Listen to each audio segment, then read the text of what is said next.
let us take up the chapter, Unit 5 of the syllabus, Design of RCC columns, reinforced cement concrete columns.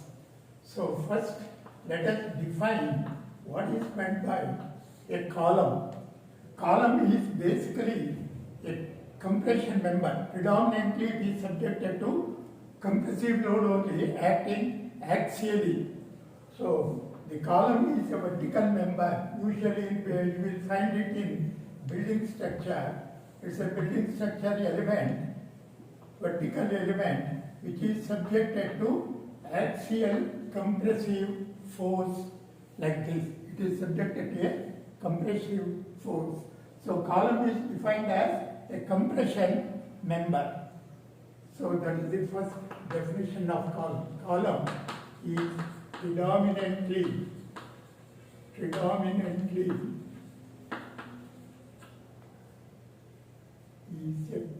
a predominantly compression member,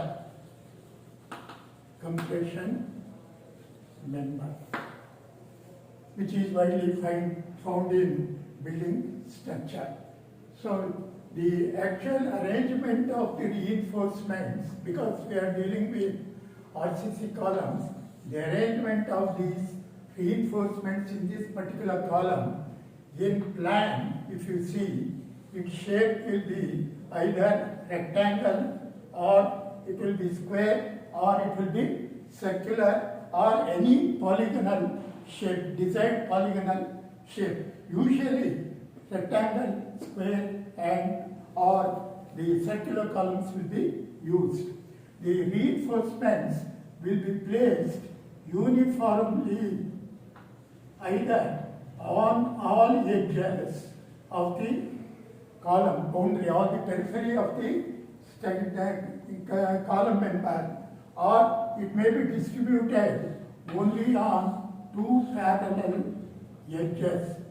In most of the cases we use either rectangle or square column, mostly rectangle column, wherein the reinforcements are made longitudinal reinforcement to resist the compressive load. It will be provided at the two parallel edges, or it will be distributed uniformly on the periphery.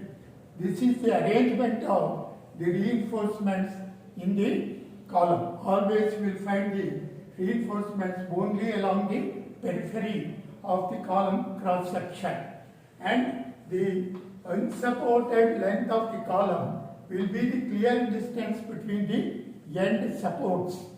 Actually, we cannot call the ends as supports, but for holding it in position, we can take it as end supports. Regarding the effective or regarding the unsupported length of the column, the code specifies how to measure the unsupported length. You can refer to that particular code of provisions and decide about the unsupported length. Generally, it will be the distance between the bottom of the beam to the top of the slab, floor slab. That particular distance we call it as the unsupported length of the column. And regarding the cross-sectional dimension, I told you already, it is in the form of rectangle, square, circular, or any polygonal, desired polygonal shape. Regarding the height, I told you it is the distance between the bottom of the beam to the top of the floor, or if it is any other purpose, if that particular column is being used, that is specified in the code, that is called the unsupported length. And the ends of the column, either it may be fixed at both the ends, or one end may be fixed, or other end may be hinged, or both ends may be hinged, or one end may be fixed, other may be free. These are the normal boundary conditions we can expect for a particular column. So depending upon this, knowing the unsupported length, we can just calculate what is known as effective length of the column. Similar to beams, effective span of beam, we have effective span of column, span or height of the column. So this you can find in the code. What is the effective length? It is given in the appendix E of the code, table 28. Sketch is also given. If both columns are fixed, the theoretical effective length, you can take it as 0.5 a unsupported length. The expected value, you can take it as 0.67 n. Instead of theoretical value, the code specifies some expected value. What should be the expected value to be taken in design calculation? That is also given in that particular table in the next column. That is 0.67 L for this particular case. That is when both ends are fixed. Effective length is given by 0.67 times L, where L is the unsupported length of the column. If the column is one end fixed another hinge, this effective length is given by 0.7 L, and that is the theoretical value, and the actual value you can take it as 0.8 L. That's also given. Both ends, one end fixed another hinge. When both ends are hinged, the effective length is taken as the unsupported length. In this case, when one end is free, other fixed, it is taken as twice the unsupported length of the column. This is called the effective length of the column. Effective length means when you apply a load axially, the column, of course, basically it is subjected to compression only, but depending upon the cross-section dimension, so it becomes slender sometimes. When it becomes slender, because the least lateral dimension, when it becomes very slender, this particular column tries to buckle. When the load increases, it tries to buckle or it tries to sway away from the normal axis of the column. It tries to buckle this way. When it tries to buckle, the column load will not be axial, it will be eccentric on the column. When it becomes eccentric instead of axial, there is a moment created on account of the axial load, and because of that moment, the column will fail it much earlier than expected. But mostly the columns are subject to only compression member, though it has sufficient compressive resistance associated with it. It will fail earlier on account of this buckling, which results in bending effect. That is called buckling, lateral buckling. That lateral buckling depends upon the end resistance. If both ends are fixed, there will be a good fixity at the ends, and the actual length of the column will be lesser than the unsupported length. Naturally, that is why it is called as effective length, in order to calculate the buckling load of the column. So normally all columns will be subjected to bending also on account of this buckling problem, because invariably the cross-section dimensions will be slender. One of the cross-section dimension, it will be slender. In, of course, circular column, all the sides cross-section is constant, same diameter will be there. Whereas in circular and in rectangle and square columns, one of the dimensions will always be slender, which gives rise to this buckling effect, and we should have a knowledge about this effective length also, and at what load it will try to give way. That is called lateral buckling. So it will give way, that we should have a knowledge about that. That is given here. Based on this effective length, the ratio of this effective length to least lateral dimension of the particular column, we call this as slenderness ratio of the column. Slenderness ratio of the column. So columns can be classified based on this slenderness ratio as short and long columns. Short column and long column. Depending upon this slenderness ratio, if this slenderness ratio is greater than 12, then we call that particular column as long column. If it is less than 12, we call that particular column as short column. If the column is long, then this buckling effect will be there in the column, and naturally whatever the load which is coming, that you cannot design that column only for that particular load as compressive load. You have to take care of buckling effect, that is bending effect also. You have to check for that eccentricity created in your design problem. So that is about this particular fundamental knowledge regarding the column. These are all based only on the geometry of the column, based on the geometrical details of the column.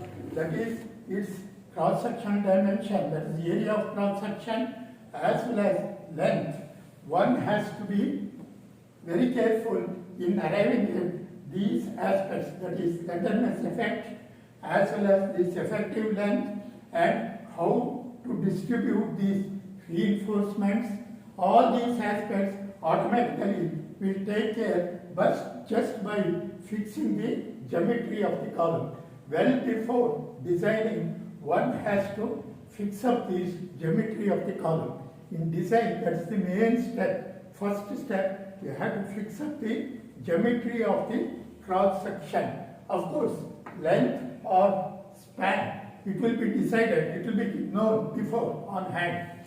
But cross-sectional dimensions, you have to decide that, you have to do some preliminary calculations and arrive at that. Even for analysis purpose, what is the actual axial load, what is the moment for computing on account of your dead loads, slide loads and all. To arrive at that also, one should have the knowledge about the cross-section before analysis, because we are specifying in the analysis problem EI value, flexural rigidity or axial rigidity we will specify. Otherwise we will assume it is to be constant. How much constant, what is that particular value, we should know. Unless we know that, we cannot arrive at the magnitude of the axial load and moment at all. So preliminary calculation has to be done well before analysis as well as design, of course. So we have to fix up the geometrical sizes. These fixing of geometrical sizes is mainly on practice or experience or past history or codal provisions. We have codal provision for this particular column design, that is IS 456. It gives us a clear picture about fixing the sizes or proportioning the column element in the structure. The minimum width, if the code specifies what should be the minimum width. So that is mainly from two aspects. One is from durability criteria, another from fire resistance criteria. If you see that particular table 16A, or that is page number 21 or 41 or something. So if you refer to that particular page, it gives the minimum size of the column, it should be 200 millimeters. Looking into those aspects of fire resistance and durability aspect, we have to fix the size of the particular column. I will tell you the table number. Yeah, the table number.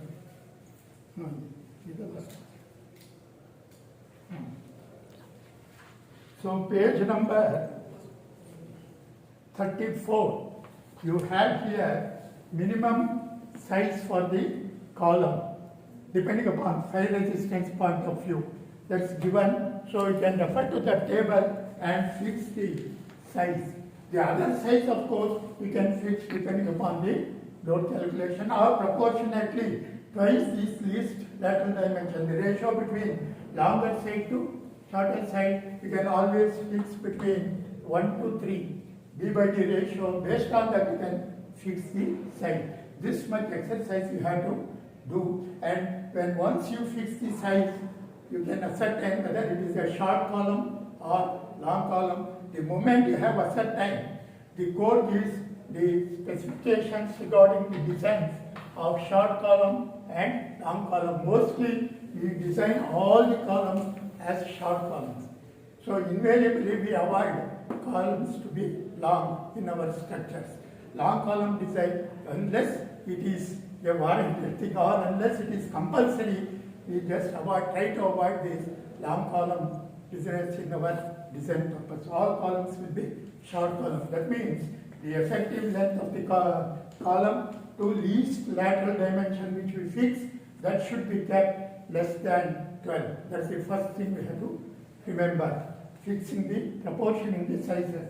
Then arrangement of the reinforcement, that also we have to fix. I told you arrangement of reinforcements, it is of two types. One is we can arrange the reinforcements parallel to two edges, or we can just arrange them uniformly all around. Depending upon this only, the IS code gives us ready-made charts for the design of columns, whether reinforcement distributed all around or distributed on only parallel edges. So this is also a must to start with. And also regarding minimum size of reinforcements to be provided. For that also there are clause in IS code, that is minimum reinforcement which we have to use in the design of column is 12 mm. Less than 12 mm bars we cannot use in the column. Minimum 12 mm bars only we have to use, and these columns bars which we are using reinforcements, that we call as longitudinal reinforcements. That is reinforcements provided in the vertical direction. That is in this direction, whatever reinforcements we have provided, that is this, we call it as the longitudinal reinforcements.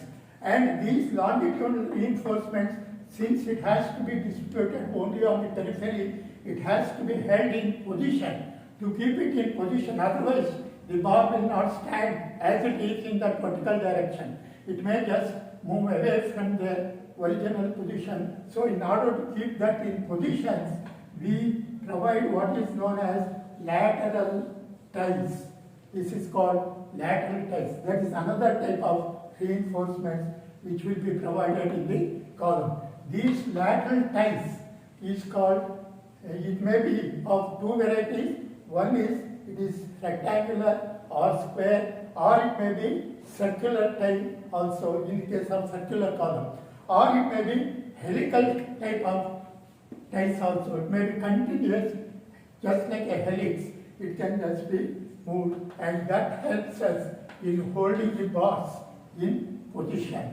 And again, the code gives what should be the spacing of these lateral ties, what should be the dia of these lateral ties, and how these lateral ties to be arranged in the column, because these lateral ties invariably are of smaller dia. That is, 12 mm dia is the minimum we specify for the main longitudinal steel. This transverse steel, that is ties, it will be lesser than 12 mm. Minimum 5 mm only we have to use. That's also specified in the code. Minimum the size of lateral ties will be 5 mm, or between 5 to 12 we can select. 12 we normally we don't go. 5 mm, 6 mm, 8 mm, 10 mm ties only we provided. Similarly, these longitudinal bars we provide either 12 mm, 16 mm, 20 mm, then 25 mm, and if it is heavily loaded column, we go for 32 and 36 mm. For these bars, you should remember what will be the area of cross section of each bar. That also you have to remember before going for the design. Generally, this 12 mm bar area will be 113 millimeter square, and 16 mm dia it will be around 201 millimeter square, and 20 mm 314 millimeter square, and this 25 mm is 491 millimeter square. This area also preferably you have to remember, because while doing the design you will get the area right away by referring to charts or formula. You will arrive at the area of reinforcement and how many bars to be arranged. That you can arrive at by knowing this area. This also you should remember. Size of bars which we are providing for the main steel and their area, transfer steel, the minimum I told you 5 mm, or generally the tie size will be 1/4 the size of longitudinal bar. So that is the specification. The code states either the size of the tie should be 1/4 the size of largest bar, largest longitudinal bar, because we can always mix up the sizes in the longitudinal direction. We can use 4 numbers, corner 25 dia, the rest we can use 20 mm dia. In such case, dia of tie should be 1/4 of largest longitudinal bar, that is 25 mm. Like that we have to select all 5 mm. That is the specification you have to remember before going for the design as for this arrangement of reinforcements and type of reinforcement. That is longitudinal reinforcement as well as this transverse reinforcement. And the spacing also. There is specification in the code. The spacing of these ties, it should be equal to least of 4 things. First is least lateral dimension. I told you lateral dimension you have to fix from fire resistance point of view or from other durability criteria. So it should be at least lateral dimension. If it is 200, this should be 200, or that is first spacing of lateral ties. Lateral tie spacing. First one, least of these 4 things. First is least lateral dimension. Least lateral dimension. Or it should be 16 times the size of largest longitudinal bar. So as I told you, if you are using 25 mm bars, then 16 times that 25. That is about 400 odd, that figure. Or it may be equal to 48 times dia of tie itself. That transfer steel, whatever we are fixing, I told you 5 mm or 1/4 of the largest longitudinal bar, that size, whatever you have fixed, that 48 times that size. Or lastly, 300 millimeters. Out of these 4, whichever is least, it is least of these 4 things. You have to calculate whatever is the least figure you are going to get, that you have to provide as the spacing for these ties. So these things first you should have in mind. One is its geometrical dimension, how to fix it, and what are the types of reinforcements, arrangement of reinforcements.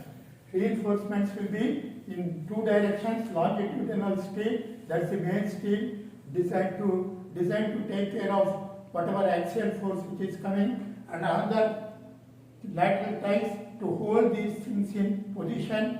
And what is the criteria for selecting the size of the bar? What is the minimum size of bar? What is the maximum size of bar generally? If you go on selecting some other size, it may not be available in the market. You have to select only those sizes which are available in the market, which are coming into the market. Generally, these sizes will be definitely available in the market. Only those sizes we have to select, and corresponding that for that size of bar, you should remember the area.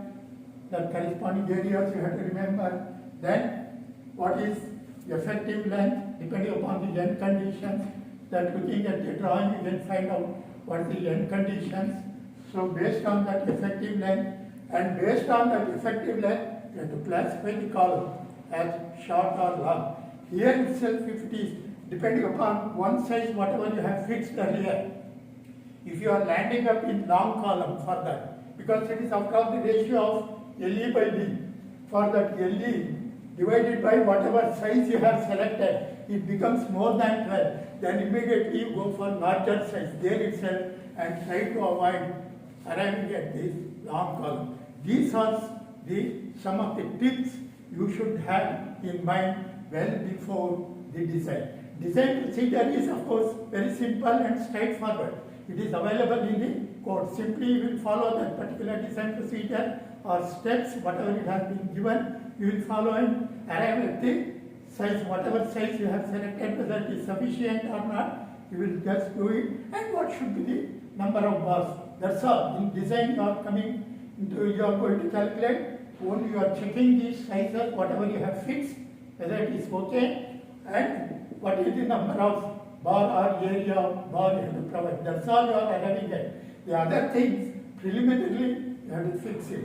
Preliminary dimension and preliminary arrangement of the bars, how many bars you have to arrange. That's also there is fixity, because depending upon the size, there is code gives us what should be the spacing between the bars, what should be the maximum width of the unsupported length, unsupported width, which will be there in the main longitude scale, and what should be the ties, how it has to be. It cannot, suppose if I have here 1 meter depth, that 1 meter depth, only one tie I cannot run.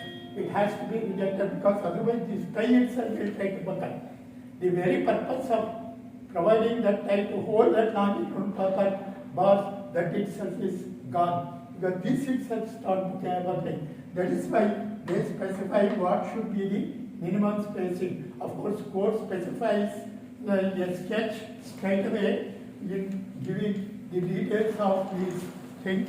I will show you that it is available here in the page. It is page number 50.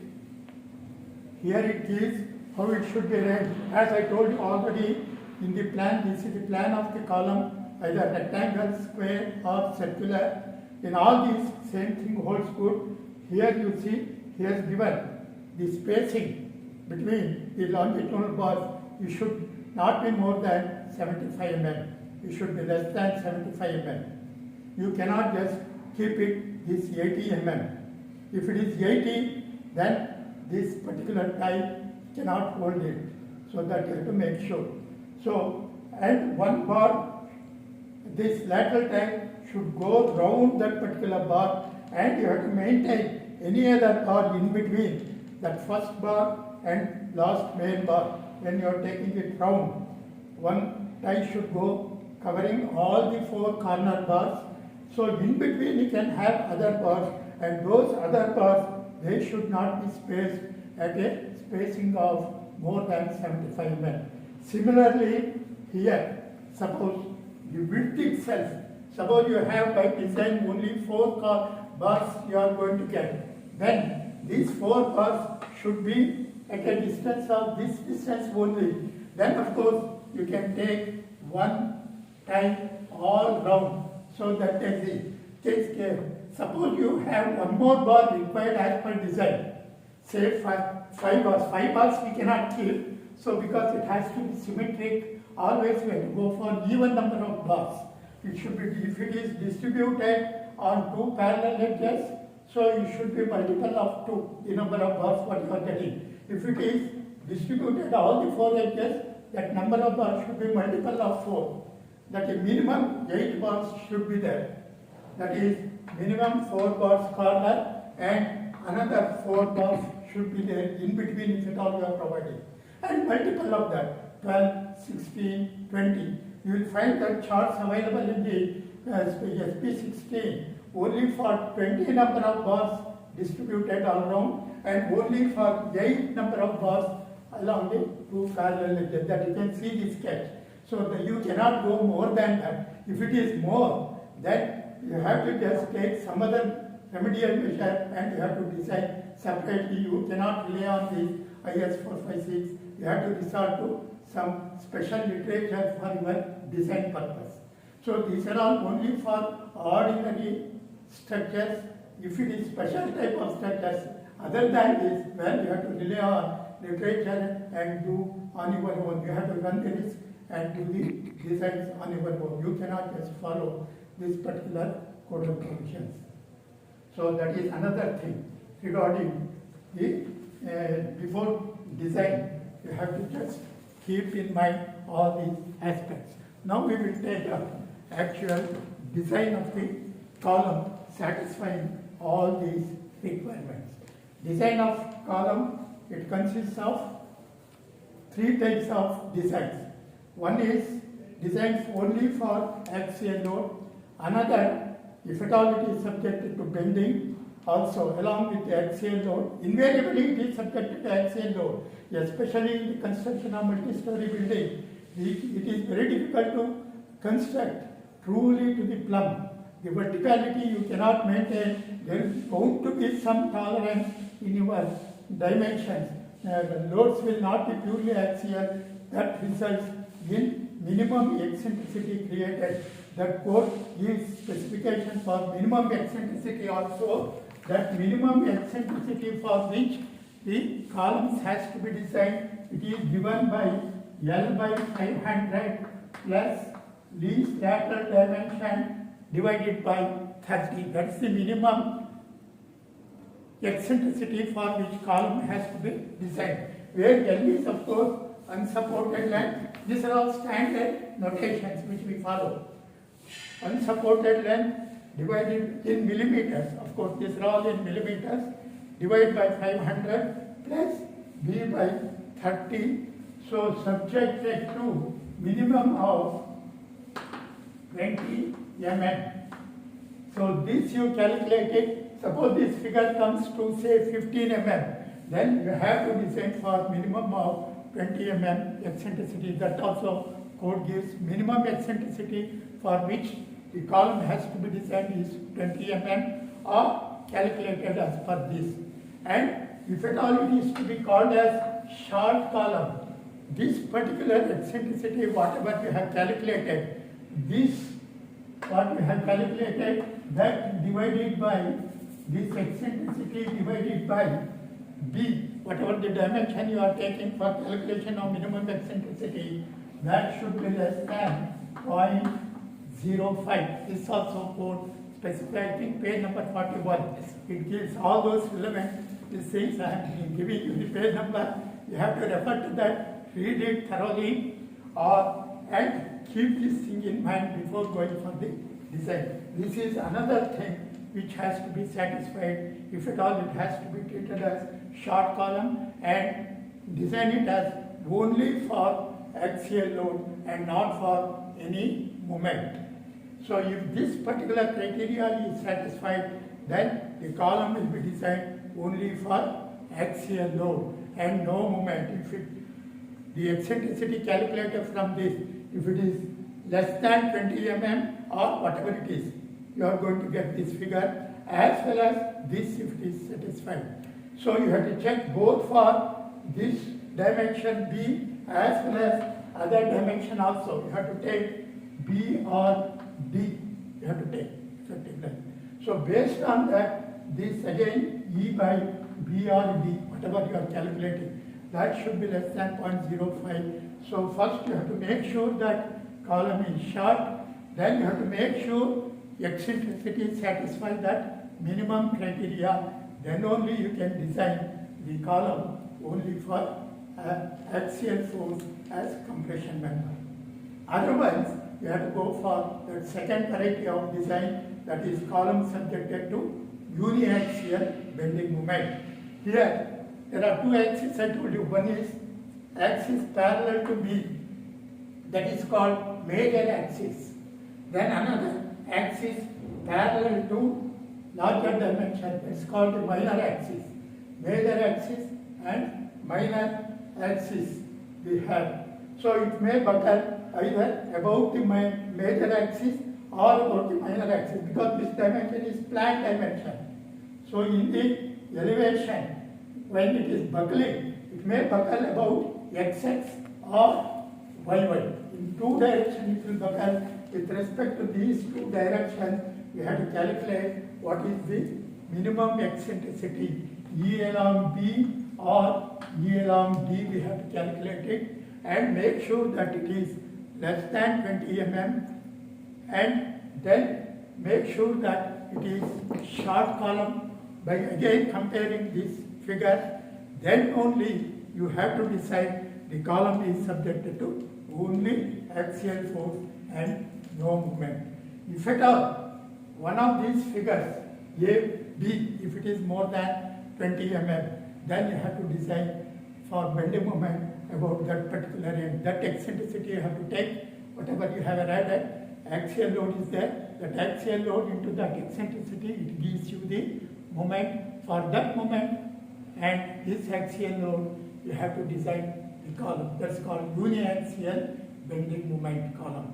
Similarly, if you have this particular other figure E by D, it happens to be more than 20 mm, then you have to design as again uniaxial bending moment about minor axis or major axis, whatever you have observed in that preliminary calculation. All these things, of course, with some numerical example I will explain. But preliminarily I am giving what all the things you have to bear it in mind as per oral provisions. That is another major thing, eccentricity. And to ascertain whether it has to be a minimum column subjected to only pure axial load or bending also. Invariably bending will come unless you make the check. Suppose if this is not satisfying, you can play around with your dimensions again. You can increase your BRD, see that this figure satisfies it, because design is in your hand always. You can make sure simple designs. Of course, design is not one single step. It's a repetition process. This I was telling repeatedly. Design is not one single step wherein it will be completed. It's a repetitive process. First you can just design as only safe design, satisfying all the requirements. Then go on redesigning them economically, and optimum B and D you have to arrive at, and optimum speed you have to arrive at, so that you will come very close to that failure limits, either buckling or this, that you have to arrive at. That's called economic design. So always you will achieve that only by repetition process. Not with one calculation you can say design is over. That is not. Always design cannot be completed in one step. Because as you know, during analysis itself, you have to give certain figures for that EI and EA. Preliminary design you have to make, that is first you have to make preliminary short column. Only short column, you can make it proportionately. See that L by B dimensions will not more than give rise to a figure which is less than 12. That you have to keep it in mind and just do one preliminary size and analyze. Arrive at some axial force, moment, everything, whatever is there. Then design. Arrive at some value.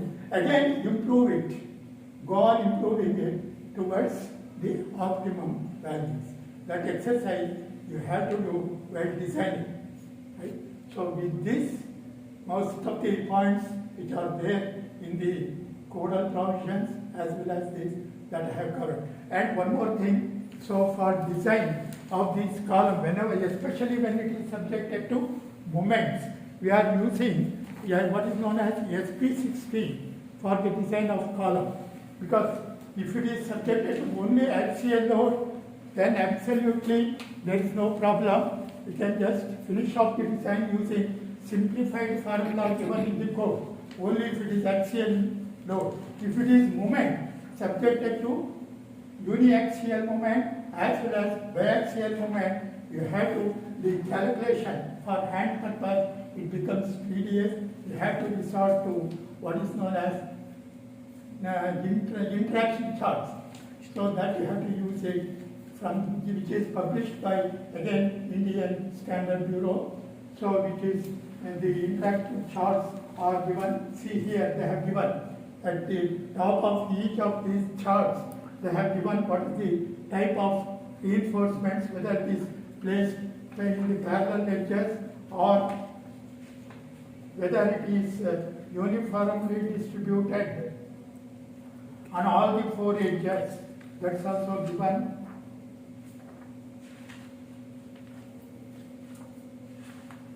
See here, all the four edges, which is uniformly distributed, it is given. In the top of the chart, you will see the figure, how the arrangement of the reinforcement at the end of each chapter, each chart provided, how the reinforcements are provided, whether it is uniformly distributed all around or only on the parallel edges. And also the type of steel being used is yield stress F5, 415. One chart will be there, F5, 500, another chart is there, F5, 250, three types of steel. So three charts it will be given, and this D dash by D ratio, where D dash is the cover which we have to provide for mainstay from durability point of view, that cover plus half the size of the extreme bar. So that is called D dash, effective cover. That ratio of effective cover to effective depth, depending upon that, you have ready-made charts in terms of mu by FCKBD square and PU by FCKBD, whatever the moment you got, whatever the axial load you got, depending upon your B and D dimensions, you can read the steel area required. So they have prepared ready-made chart using the relevant chart from the information, whatever you have preliminarily made, you can refer to this chart and design even for the bending moment, both directions, X direction as well as Y direction. So in both directions, of course, only one table will be used, one axis, moment about one axis at a time. Then you use the intrinsic formula, that is moment about one axis divided by the expected moment. Similarly, moment about other axis, that ratio with some power that always should be less than 1. That you will check, that's all. Individually calculating the biaxial moment. So these are the three types of examples you will get. One purely axially loaded, that is by satisfying this eccentricity criteria and short column criteria, that is one type. Another uniaxial bending moment, another biaxial bending moment. Three varieties of problem you will get. And of course, fourth one, long column. Other than this, these three types, short column. As far as possible, we design the columns as short column. Invariably, it warrants in this situation warrants. It has to be long column, means that there is another chart available, another procedure available that you are using. Totally, in all, four types of problems will get, satisfying all this information. This complete information regarding the unsupported length, the effective length, how to proportion the size, dimensions, how to place the reinforcements, what are the reinforcement sizes, and what should be the arrangement. With all this information along with this eccentricity calculation in mind before, so you can start designing individually, knowing the axial load and moment. So we will take up an example straight away and see how all these specifications can be satisfied.